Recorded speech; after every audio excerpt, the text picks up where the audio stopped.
اب میں نے سوچا کہ یہ تو جوتوں تک بات پہنچنے والی ہے. میں پھر مولانا عبدالحنان صاحب کے پاس آیا کہ جی وہ تو مجھے جوتے مارنے لگے ہیں. مولانا بزرگ تھے, شاید انہیں کوئی کشف ہوا یا کیا تھا, مجھے مولانا کا فکرہ یاد ہے.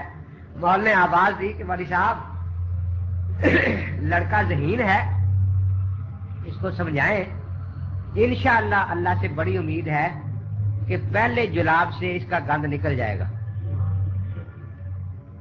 مولانا کے فرمانے پر پھر مولانا عبدالقدیر صاحب نے وہ اشتہار پڑھنا شروع کر دیا. مولانا اشتہار پڑھ رہے تھے, میں مولانا کا چہرہ پڑھ رہا تھا, کبھی تو تھوڑا سا مسکرا دیتے, کبھی غصے میں آ جاتے.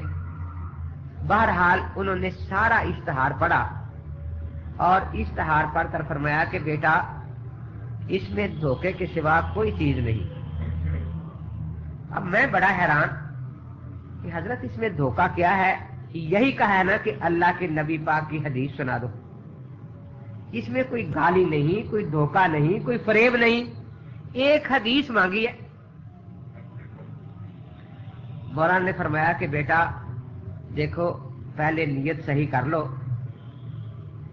حدیث پاک میں آتا ہے کہ اگر کوئی اس نیت سے مسئلہ پوچھے کہ میں نے دین کا مسئلہ سمجھنا ہے اور پھر اس پر عمل کرنا ہے, تو مسئلہ پوچھنے کا ثواب الگ ملتا ہے اور بعد میں عمل کرنے کا ثواب الگ ملے گا. مسئلہ پوچھنے کا بھی مشکل ثواب ہوتا ہے. اور اگر کوئی اس لیے مسئلہ پوچھے کہ میں نے شرارت کرنی ہے, فتنہ پھیلانا ہے, تو مسئلہ پوچھنے کا گناہ الگ ہوگا اور شرارت کرنے کا گناہ الگ ہوگا. میں نے تو نیت کر لی ہے کہ اس نیت سے تمہیں سمجھانا ہے کہ اللہ کے دین کی بات تمہیں سمجھا دیں, مجھے انشاءاللہ ثواب ہوگا. میں چاہتا ہوں کہ تجھے بھی اتنی دیر تو ثواب ہو رہا ہے جتنی دور تو یہاں بیٹھا ہے. میں نے کہا نہیں جی میں تو بالکل سمجھنا چاہتا ہوں. فرمایا کہ اسی نیت سے بات سمجھے کہ دھوکے مولویوں کے دھوکے مولوی سمجھ سکتا ہے, ہر آدمی نہیں سمجھ سکتا. فرمایا اس میں پہلا دھوکا یہ ہے, یہ کہتا ہے کہ میں اہل حدیث ہوں, اشتہار والا, لیکن حدیث کا منکر ہے. کیونکہ جس طرح دنیا کی ہر عدالت کا یہ قانون ہے کہ گواہ ہمیشہ مدعی سے مانگے جاتے ہیں, اسی طرح اللہ کے نبی پاک کی متواتر حدیث یہ ہے کہ دلیل ہمیشہ مدعی سے, البینۃ علی المدعی, دلیل مدعی کے ذمہ ہوتی ہے. یہ جو مسائل اس نے لکھے ہیں یہ غلط سوالات ہیں, کام یہ کرتے ہیں, ثبوت ان کے ذمہ ہے نہ کہ ہمارے ذمہ. جو کام کرے وہی ثبوت پیش کرے نا.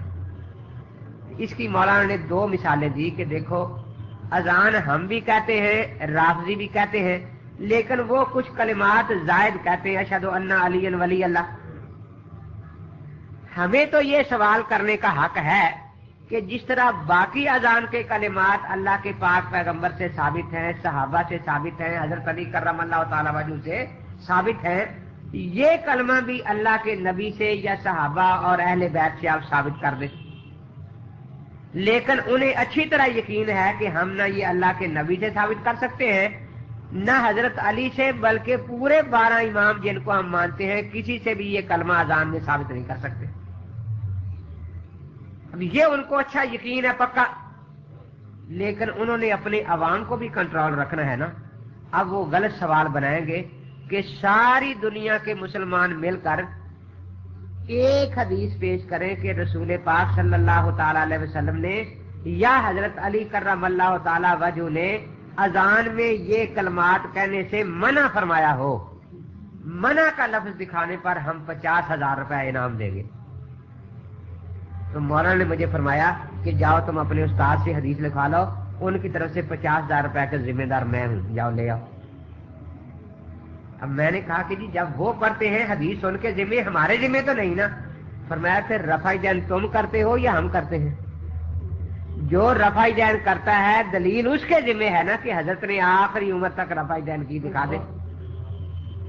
یہ جو ہم سے منع کی حدیث مانگ رہے آ گیا ہے, یہ تو وہی طریقہ ہے جو رافضیوں کا ہے. پھر دوسری مثال انہوں نے یہ دی کہ دیکھو سورہ فاتحہ قرآن پاک کی پہلی سورت ہے اور اسی پر زیادہ جھگڑے ہیں. کوئی فاتحہ لطعام پر لڑ پڑتا ہے, کوئی فاتحہ خلف الامام پر لڑ پڑتا ہے, اور فاتحہ کو مانتا نہ وہ ہے نہ وہ ہے.